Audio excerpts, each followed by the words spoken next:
Hey everyone, you're listening to the Curious Lens podcast. My name's Matthew Cicanese, and today I'm talking to you about my first major crossroad in life. Would I become a scientist or a storyteller?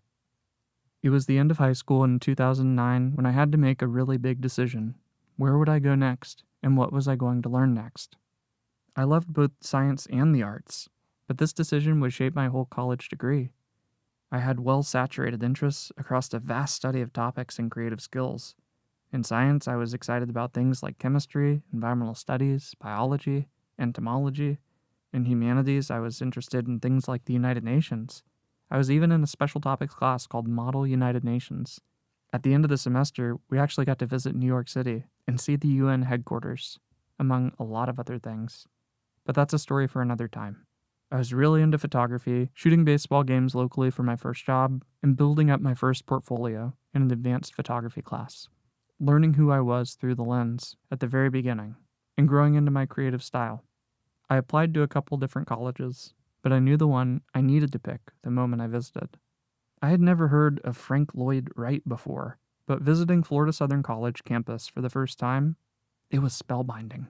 The different styles of architecture, engaging atmospheres, kind professors, and small class settings told me this was where I needed to learn. Why did these help me learn better? Well, it turns out I'm a kinesthetic learner, so I have to touch and try to learn best. It's a good thing that a core part of Florida Southern is this idea of engaged learning, reaching beyond the book and out into the world through the lens of applied learning. Compared to the other schools I visited, it felt alive, connected, creative, supportive, and inspiring. When I was offered some scholarships, I had the opportunity to visit campus again before finishing high school and spend a weekend with many people that I still call friends today, a decade later. I attended some sessions about the different perspective degree tracks, and the one that bubbled up to the top was environmental studies. When they took us down to the edge of the lake, a small research area called the Southern Landing, and they showed us how engaged the learning process was, I had found my next path. With mud still on my shoes and a few mosquito bites, I already made up my mind. Funny enough, I hadn't even applied for the second school yet, and ultimately, I never needed to. I still did apply as a safety net, but as soon as I got that acceptance letter from my dream school, it was an easy yes.